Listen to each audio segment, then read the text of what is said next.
Dada, samani za saizi. Safi za kwako. Sande, samani nilikuwa naomba maji ya kunywa.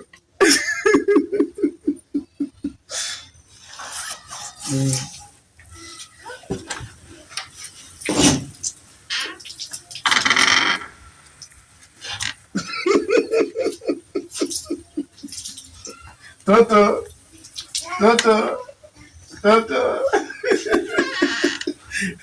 Asante.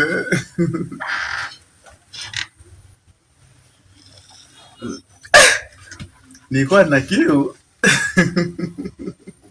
Dada, samahani, nilikuwa na shida nyingine kidogo, naomba nisaidie.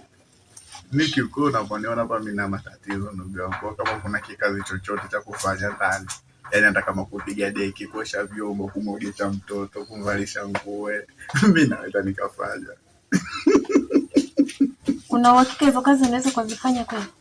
Haina shida kabisa. Yaani mimi nina ule uzoefu. Unajua mimi maisha yangu ni mtu mpambanaji sana. Kwa hamna kazi ambayo mimi nikaishindwa ile.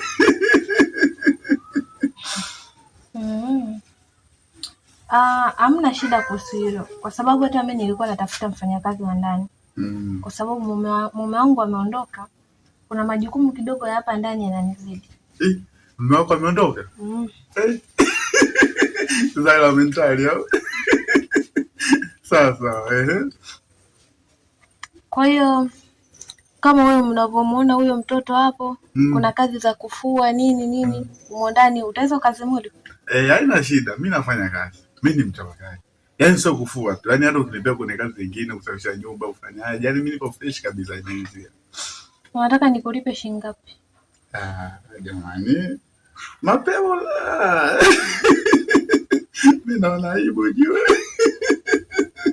Chochote utanilipa tu, mimi nitalizika. Kikubwa ishara tu, Mwenyezi Mungu tufanye kazi kwa pamoja. Sawa, kazi umepata, ila kuna sharti moja.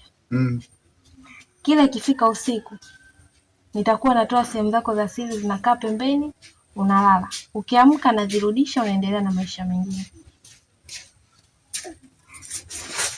Unasema? Hujanisikia au?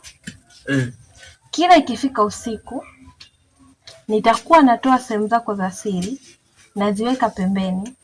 Kukisha kucha nitazirudisha na utaendelea na kazi zingine.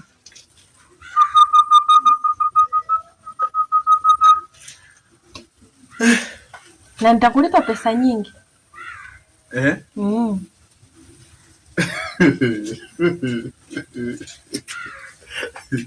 Bwana Yesu asifiwe. Najua hiyo. Njoo tufanye kazi. Najua. Kikombe chao.